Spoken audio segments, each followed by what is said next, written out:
It's my feel-good breakfast show. Well, welcome back. We promised it would be a quick break. It's time for us to continue our conversations with Dr. Eve. We are talking about relationship disagreements. So if you've got a call, a question or a comment, give us a call 083-9133-728. But before we do that, should we head to the streets once more to find out what people have to say about what we're talking about this morning, how to handle disagreements? They should not, because we need to disagree to grow in a relationship. We really need to disagree. There's no perfect relationship. You just have to disagree. You cannot avoid it. Not at all. It builds your relationship obviously stronger. That's how you also get to know your partner.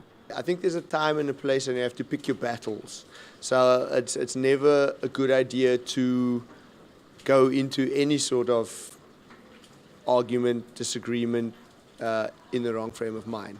Absolutely not. I don't think that disagreements should be avoided in any relationship, because they can cause harm to the relationship, cause misunderstanding, and have not only short-term effects like a fight or a disagreement, but they can also have long-term effects and cause problems which could totally be avoided if they weren't addressed. If it's come to a point where it's affecting your relationship, then voice it. But if it's maybe like a little thing that someone does that irritates you but you can deal with it, then rather let sleeping dogs lie. Let sleeping dogs lie. Well, we do have Renelle from Wellington on the phone this morning. Renelle, good morning. How are you? Hello, good morning, Jan. How are you doing? I'm fine, thank you. Renelle, what is your question or comment for Dr. Eve? Okay, I've got a question for Dr. Eve. Recently, me and my husband, over the last 2 years, we've been arguing a lot more. So we've always been arguing, and that's how we start to know each other. But it's like 90% of the time we argue a lot. We've been together for 14 years, married for 4 years, and it can be like for the simplest things, like the washing dishes, to make cleaning out. We argue a lot, and it started to creep into the bedroom now. Renelle, do you feel like you really know who your partner is? In other words, do you feel you know the things that worry him, the things that bring him pleasure, the things that he's fearful about? Because that's the core of people's disagreements. So do you feel like you really know this person, and do you feel like you've allowed yourself to be known by him? I open a lot to him now, so I actually don't feel that I don't know him that well, because he's not an open book, as to say. So is he able to talk about, I am worried about these things, I'm fearful about these things, I feel concerned about these things, I feel anxious about these things? Because, as I said, those are usually the core, the foundation of what causes disagreements.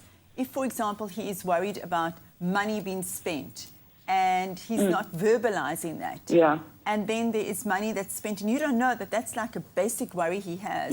That could cause a lot of, he would just spark in disagreement with you, but not really say, oh, you know what, Renelle, I'm really scared about spending money, or I don't feel like we've got money for the month. So that's why I'm asking you, do you feel like you really know what concerns this man? Because this is one of the foundational elements of having healthy disagreements, of really knowing your partner and knowing what really causes them distress. Because then there wouldn't be disagreements, there would be conversations, and there would be empathy and compassion and support. Yeah. So, Renelle, perhaps you should really spend time talking to your partner about fears, about terrors, about concerns, about anxieties, about dreams, about hopes that he has, and take those little sparks of conflict and say, we're going to stop this right now. I can see that you're feeling upset about this. Talk to me about things that you're worried about. Tell me what's really worrying you. Try and get kind of underneath the superficiality of the conflict. You know what, Dr. Eve? I've actually... Hello? Yeah, we're here. We're here. I've actually talked to him about all of this. I've opened myself up to him. Yeah. But what I get back is like nothing. Silence. So he shuts down? Yes, exactly. So you're having a fight with yourself? Yes. It's just like a lot of screaming noise? I've actually paused the screaming and went to silent now. So you both shut down?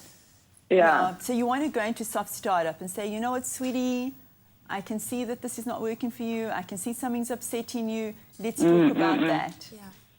Try that. Try soft startup. And the other second thing you want to do is called expressing fondness and admiration for your partner. I really admire you, and giving him some things that you admire in him. That always softens the heart, you know? Okay, I've tried that, but I'll try it again. Thank you so much, Renelle, for your call. Thank you Yeah, so much thank for you. trusting us with this topic. We will Yeah. continue talking about this more after the break. You can also give us a call on 083-913-3728. It must be really difficult, you know, trying to open up to a partner who is emotionally shut down, but Yeah. we'll delve into that a little bit more. But first, let's head to the kitchen with Kat.